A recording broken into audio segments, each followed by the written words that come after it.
গতকালকে হাজী সাহেবরা চলে গেছে মক্কা শরীফে। আর মদিনা শরীফ সম্পূর্ণ ফাঁকা কিনা খালি কিনা, মদিনা শরীফের বর্তমান পরিস্থিতি কেমন, মদিনা শরীফে হাজী আছে কিনা। আসসালামু আলাইকুম ওয়া রাহমাতুল্লাহি ওয়া বারাকাতুহু। Welcome back to another video. সর্বপ্রথম দরুদ সালাম আল্লাহুম্মা সাল্লি ওয়া সাল্লিম আলা নবিয়িনা মুহাম্মদ ওয়া আলা আলিহি ওয়া আসহাবিহি ওয়া বারিক ওয়া সাল্লিম। শুধু দর্শক মণ্ডলী, আজকে শুক্রবার এবং গতকালকে হাজী সাহেবরা চলে গেছে মক্কা শরীফে। আর মদিনা শরীফ সম্পূর্ণ ফাঁকা কিনা খালি কিনা, মদিনা শরীফের বর্তমান পরিস্থিতি কেমন, মদিনা শরীফে হাজী আছে কিনা তার চেষ্টা করবো সম্পূর্ণ আপনাদের সামনে তুলে ধরার জন্য এবং আপনাদেরকে দেখানোর জন্য। তো সাথে থাকবেন, let's see the full video. এখন আমি বর্তমান মসজিদুন নববীর ভিতরে আছি আলহামদুলিল্লাহ। আর বর্তমান মসজিদুন নববীর ভিতরে বা বাহিরের যে সামনে দেখানোর জন্য চেষ্টা করব। অন্যান্য সময় ঠিক এই সময় বা জুমার নামাজের আজানে দেওয়ার আগেই ভিতরে সম্পূর্ণ ফুল হয়ে যায়, মানে ভিতরে ছাতা নিচে কোনো খালি থাকে না। বাট আজকের দৃশ্যটা একটু অন্যরকম।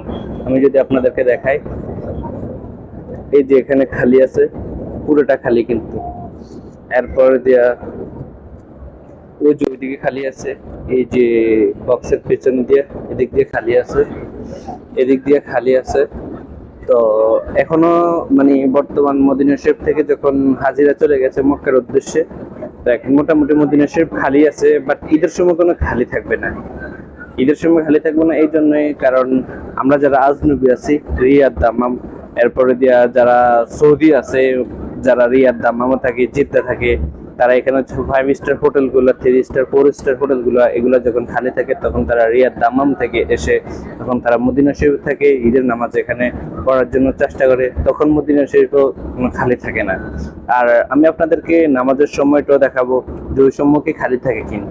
মানে আজকে তো এখনো খালি দেখা যাচ্ছে, আমি চেষ্টা করবো নামাজের সময়টা দেখানোর জন্য যে নামাজের সময় কি খালি থাকে নাকি নামাজের সময় ফুল হয়ে যায়। আশা করি সম্পূর্ণ ভিডিও আপনাদের সামনে তুলে ধরার জন্য চেষ্টা করবো ইনশাআল্লাহ। সাল্লাল্লাহু আলাল হাবিব, সাল্লাল্লাহু আলা মুহাম্মদ, সাল্লাল্লাহু আলাইহি ওয়াসাল্লাম।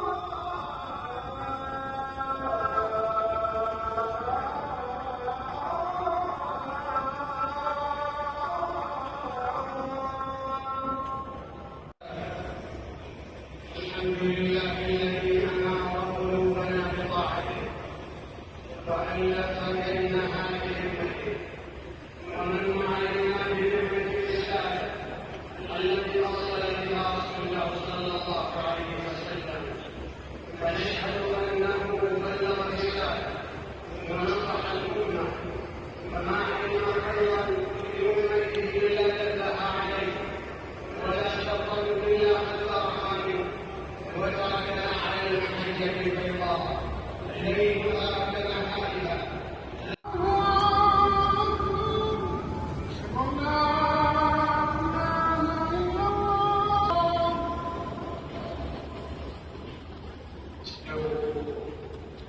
الله أكبر.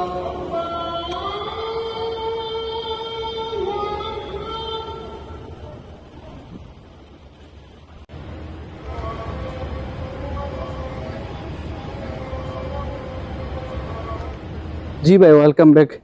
আসলে মাস্ক আর সানগ্লাস ইউজ করতে হয়, গরম বেশি এই জন্যই। তো আলহামদুলিল্লাহ আমি আপনাদেরকে দেখানোর জন্য চেষ্টা করছি বর্তমান মদিনা শরীফের অবস্থান এবং মদিনা শরীফের হজের মাসে হাজি না থাকলে মদিনা শরীফের যে পরিস্থিতি আর কি খালি থাকে বিশেষ করে। আর আলহামদুলিল্লাহ আল্লাহর কাছে লাখ কোটি শুকরিয়া। তো এখন আর খালি থাকবে না। রিয়াদ দামাম থেকে যারা অরিজিনাল সৌদি তারা 5 স্টার হোটেলগুলোতে এসে থাকবে বা আজনবী মানে বাইরের থেকে এসে সবাই চেষ্টা করবে মদিনা শরীফে ঈদের নামাজ পড়ার জন্য আর কি। তো ইনশাআল্লাহ দেখা হবে নেক্সট ভিডিওতে। ভালো থাকবেন, সুস্থ থাকবেন। আসসালামু আলাইকুম রাহমাতুল্লাহ।